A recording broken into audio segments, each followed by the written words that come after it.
Eu coloquei aqui uma anotação como sugestão para vocês, que vão estar na classe dos adultos. Qual que é o desenho que a gente tem em cima do título da lição de vocês?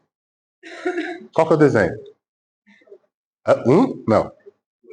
Dois. Dois. Por que dois? Vocês pararam para refletir? E pode ser o tipo de pergunta retórica. Quando você fizer, talvez não precise ter uma resposta exata, mas ajuda o aluno a olhar na lição e falar assim, poxa vida, por que alguém parou para pensar, irmão John, e colocou dois tronos como temática visual, como apoio pedagógico para essa lição? Por que não três? Nós estamos falando de doutrina da Trindade. Por que não um? Em determinados momentos da Bíblia, nós ouvimos falar sobre um trono. Em determinados momentos da Bíblia, nós ouvimos falar sobre dois tronos. Em determinados momentos da Bíblia, nós reavimos novamente o assunto como uma temática de um. Então, sugira aos alunos, você já parou para pensar por que nós temos a figura de dois tronos numa temática onde nós estamos falando de pé de igualdade entre pai e filho? É interessante, né? E aqui eu coloquei como resposta que eu nunca vi na Bíblia as menções dos três tronos juntos, porque, historicamente, quando o filho volta ao pai, o terceiro é enviado. Ele não está no momento de trono. Quando o filho retorna ao pai, enquanto o filho está na terra, nós temos a figura de dois entes, duas pessoas da Trindade reinando. Quando isso acontece, o filho retorna ao pai, o Espírito Santo é enviado para ficar entre nós. Então, sugira com as imagens para que esse tema seja discutido. Se foi essa a intenção, não sei, mas que a nossa mente seja criativa. E para figurar isso, não existem tronos no plural. Na eternidade existe um grande trono. Porém, no nosso sistema humano, nós entendemos que, funcionalmente, nós temos figuras diferentes. Então, as figuras de trono, olha, aqui na eternidade, onde existe? Existe o reinado de Deus. Contudo, para que nós entendamos esse significado, ele é representado de formas com figuras e aplicações pessoais. Tá meio difícil de entender? Vamos ser um pouquinho melhor. Zacarias 14:9, alguém me ajuda, por favor? E Salmo 110. Quem achou pode ler. Zacarias 14:9 e Salmo 110. E o Senhor será rei sobre toda a terra. Naqueles dias, um será o Senhor e um será o seu nome. Um será. Na eternidade, só existirá um. Salmo 110. Salmo 110. Disse o Senhor ao meu Senhor: assenta-te à minha mão direita, até que ponha os seus inimigos por escabelo dos teus pés. Olha que interessante a proposta, assim. Vem aqui, eu tenho um trono direito. Há uma divisão.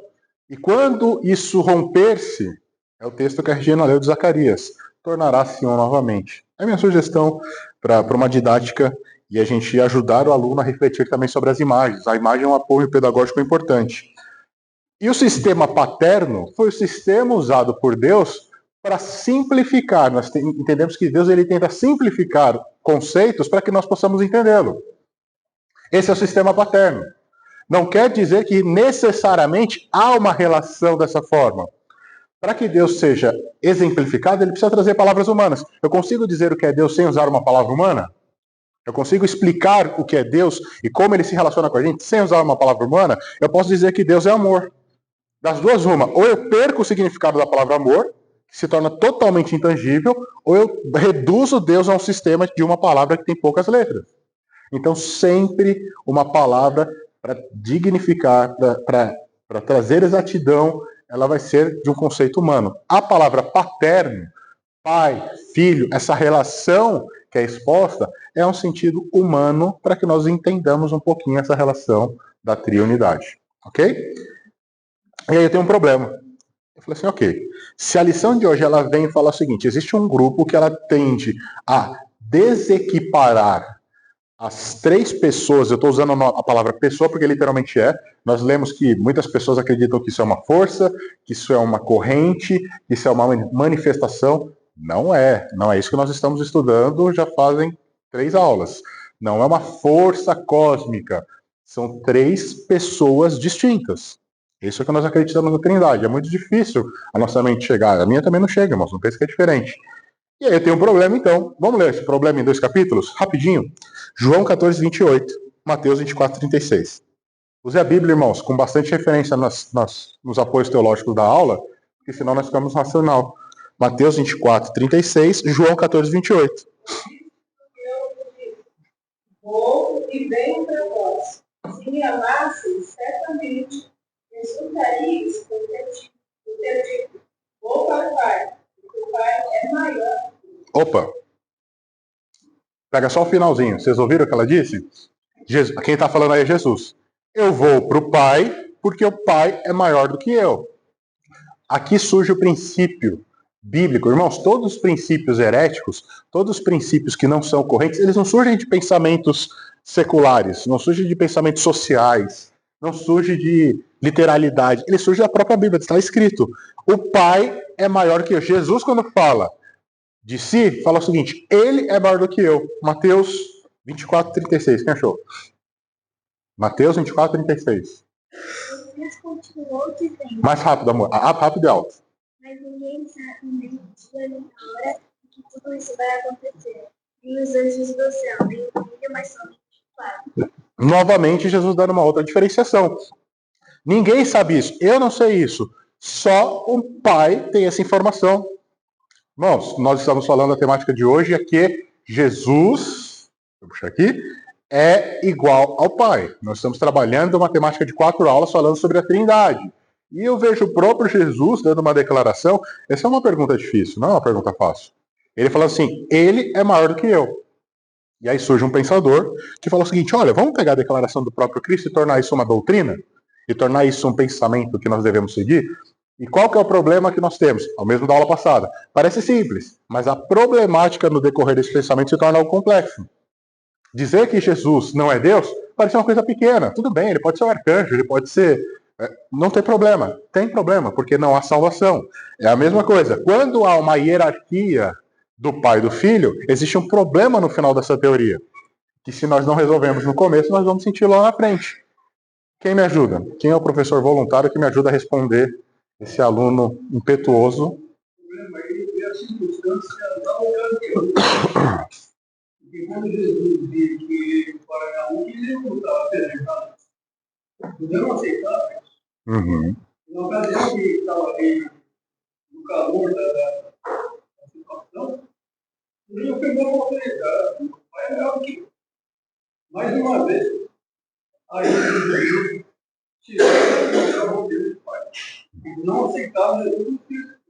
Uhum. Então, nessa situação, foi preciso fazer toda essa coisa. O pai é maior que eu. Agora, Zé pega essa passagem para negar a Igualdade. divindade de Cristo. Bom, Luiz está falando que esse texto foi usado, essa forma de defesa foi usada por conta do contexto, para não diminuir que ele era diferente do pai, mas para dizer: eu sou filho. E a palavra filho de Deus, e da forma como ele colocou, realmente tem um contexto muito forte. A gente não entende essa expressão sendo dita em voz aberta, mas existiam algumas declarações que, quando proferidas, caiu um temor nas pessoas. Existiam algumas falas que, quando ditas, tem algumas pessoas até hoje que, quando vão escrever o nome Deus, não escrevem Deus. Já perceberam isso? Coloca D maiúsculo, apóstrofo, ES, EUS. Eles não escrevem. Então existem algumas sentenças, existem algumas sentenças que são fortes de serem ditas. E aqui ele está afirmando: eu sou o próprio filho, mas ele é maior. O irmão Luiz está justificando que era uma forma de defesa, as pessoas queriam aprender, já está certo. Vamos dar um complemento para isso? Filipenses 2,5. Quem achou, em voz alta, por favor.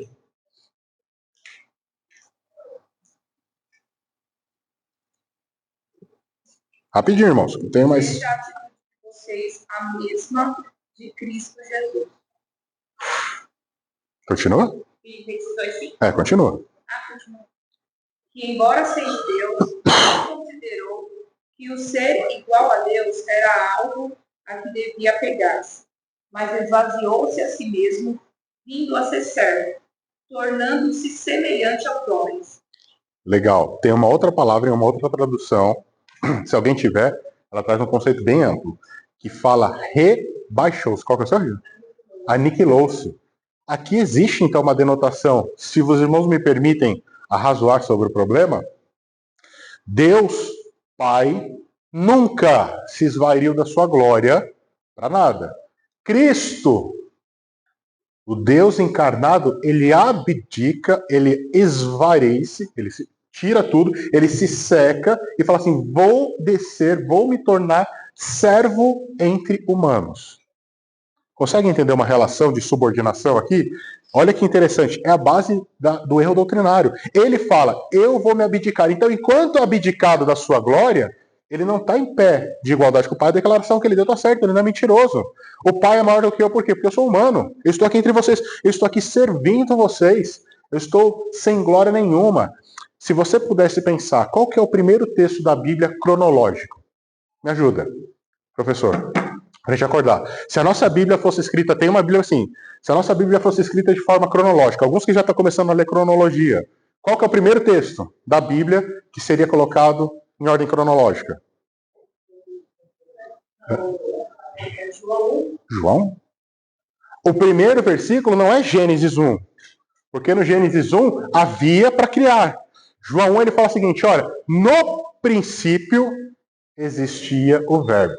E o Verbo estava com Deus. Não vou perder tempo para falar sobre esse engate, essa forma de junção, mas essa é a primeira forma. Ele existia.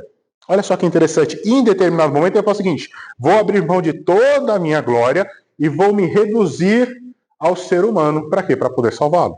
Então, sim, a declaração é verdadeira. Quando ele fala assim: olha, o Pai é maior do que eu tenho uma declaração verdadeira na função executada. E segundo, as figuras da Trindade trabalham glorificando uma outra. Concorda comigo? O Filho glorifica o Pai. E aí ele fala assim: Pai, quando eu te glorificar, me glorifique. O Pai glorifica o Filho. O Espírito Santo, eles não se autoglorificam. Olha que interessante. Exatamente, ele fala assim: eu não preciso eu fazer isso de mim. Alguém em pé de igualdade comigo, vai tornar-me superior a ele, porque eu faço isso com o Pai. Então, irmãos, resposta para as perguntas difíceis. E se você precisar de uma referência, Hebreus 2,7, tá? Segunda pergunta difícil, Colossenses 1,15. As perguntas difíceis são difíceis porque estão na Bíblia, né, irmão? Se fossem fáceis, seria ideológica. Colossenses 1,15. Ele, o primeiro filho, é a revelação visível do Deus infinito. Ele é superior a todas as coisas criadas. Olha que interessante. Olha como é interessante e é perigoso. Ele é superior a todas as coisas criadas. Essa é uma versão que diz que mal interpretada, traz para um consenso comum que Cristo foi criado. Se ele cria, ele não é criador, ele é uma criatura. Perdão. Se ele é criado, ele não é criador, ele é uma criatura. Se ele é o primeiro de uma criação, irmãos, estamos indo para a lógica. Se ele é o primeiro de uma série, ele foi criado, ele não pode estar em pé de igualdade com o Pai. Olha que problema, sério. Se você ler na sua Bíblia Colossenses 1,15, nós temos uma problemática interessante. Posso responder para vocês? Deixem anotado, se for perguntado em classe. Apocalipse, não vamos ler que não dá tempo. Apocalipse 1,8, Isaías 44,6. O próprio Deus, a figura do Pai, referindo-se a si como alfa e ômega, como o princípio de uma coisa. Deus refere-se a si mesmo como início. Podemos dizer que Deus tem início, irmãos? Não, mas nós temos jogos de palavra para trazer de forma elucidada conceito simples. Então, não, dizer que ele foi o primeiro não tira a primícia. Pode falar. Ele é o princípio de toda a criação. Ele é onde se encontra desde que foi criado. Exatamente. Só que se o senhor for para Apocalipse 1,8, fala a mesma coisa. Eu sou o alfa. Se eu sou o alfa, eu sou o início. Eu sou a letra A. Eu sou...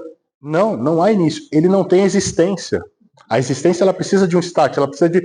Para que uma fruta aconteça, eu preciso da semente. Para que a semente aconteça, eu preciso de um processo. Sempre há algum antecessor. Com Deus, não há antecessores. Não tem o que precede ele, né?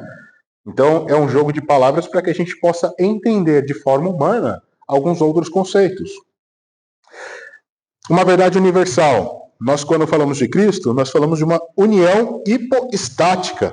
Ou seja, uniformemente, isso eu não vejo mais em nenhum outro lugar na Bíblia, tá, irmãos? Eu não vi nenhum outro ser na Bíblia viver isso de forma único. Ele ter uma natureza humana e uma natureza divina. E sobre as naturezas nós vamos falar na próxima aula. Mas Cristo possuía natureza humana e natureza divina. Como humano, ele sentia fome, sede, dor, tristeza, precisava alimentar-se, ia no banheiro. Existe uma corrente que acreditava que ele era sobre-humano a ponto de não ter necessidades.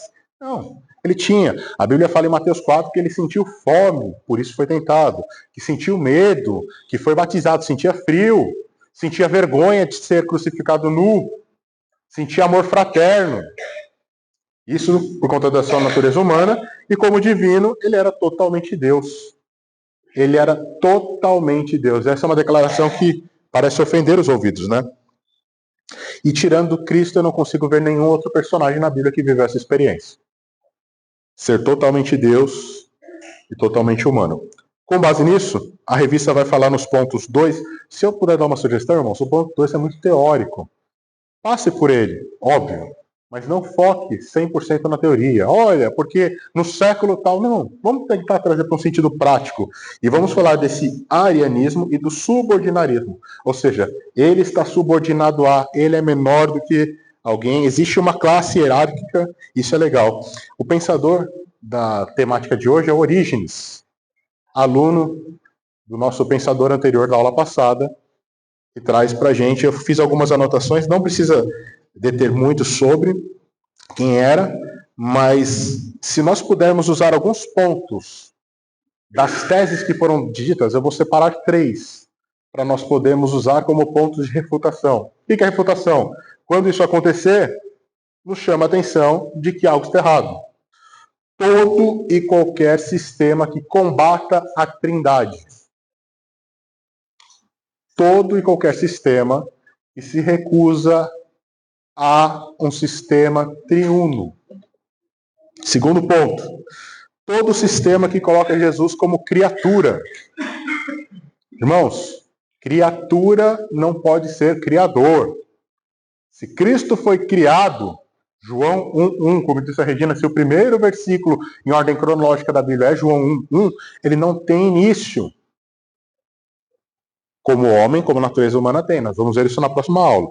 E o terceiro ponto é toda a tentativa de negar a pessoalidade do Espírito Santo. Esses são os 3 pontos de refutamento da teoria de hoje, irmãos. O Espírito Santo, ele tem uma personalidade, ele não é uma força cósmica, ele não é um bem maior, ele não é algo intangível. Ele é pessoal. O Espírito Santo, ele tem um papel diferente. E nós confundimos muito isso. Nós confundimos o papel de execução com a sua essência. Por exemplo, eu na minha casa, qual que é o meu papel como marido e como pai, como homem de família na minha casa? É ser o provedor. Eu sou o responsável. Quando o alarme toca, ou quando a gente escuta algum barulho, sou eu que tenho que levantar aí. Esse é o meu papel. Quando tem um bicho que ninguém quer matar, é para mim que eles vão correr. Esse é meu papel. Quando eu preciso suprir as necessidades financeiras da minha casa, esse é meu papel. O papel a gente pode discutir sobre eles a manhã inteira. Não me torna diferente da minha esposa. Nós temos papéis diferentes. Eu não sou superior a ela pela execução do papel dela e nem ela superior a mim. Nós temos papéis complementares. Essa é a razoabilidade, irmãos, que nós trazemos para a aula de hoje. Os papéis da Trindade são diferentes. O Pai com seu papel, o Filho com seu papel, o Espírito Santo próximo ao Filho com seu papel. São pessoas diferentes que não têm hierarquia entre si. Não tem o primeiro e o último, o maior e o menor, o mais legal e o mais chato, aquele que é mais... Não, são pessoas diferentes com seus papéis diferentes que culminam num plano de salvação humana. Quer uma outra dica, já que a gente aprendeu a refutar? Palavras que ajudam o trato da manifestação da Trindade. Existir, coexistir e subsistir. Ok? Se eles existem, coexistem e subsistem entre si, trazem para a gente uma manifestação da Trindade. Sobre os os membros divinos gloriarem o outro, João 17,5 pode ser um apoio. Não vamos ler. E por final, se nós podemos trazer em classe, perguntar, irmãos, dos nossos alunos, que são temas difíceis, são temas que você fala assim, poxa vida, onde está o glória a Deus? Onde eu mudo no processo? Saber se Deus é divino ou não, saber se o pai é maior que o filho, saber se o filho tem um nível hierárquico inferior ao pai, no que isso muda para mim? Seria legal nós discutirmos em classe. Porque se há esse approach, se há essa intenção, nós temos um problema na doutrina básica da nossa crença, que é a doutrina de salvação. Cristo só pôde trazer a salvação para nós porque ele foi totalmente Deus. Cristo só pode existir e atuar de forma independente porque ele não tem nível hierárquico. Por mais que em determinados momentos as suas ações apontem para uma outra parcela da divindade. O Espírito Santo no nosso meio é uma pessoa. Se ele é uma pessoa, nós precisamos tratá-lo de tal forma. E o Pai, na sua forma de criação, ele tem seu papel essencial. Então, entender os papéis que essas três figuras que nós trouxemos hoje fazem é tão importante quanto entender qual que é o nosso posicionamento. Pessoas que têm dificuldade de entender papéis têm problemas, inclusive, familiares, irmãos. E aí, se vocês me permitem, eu já finalizo.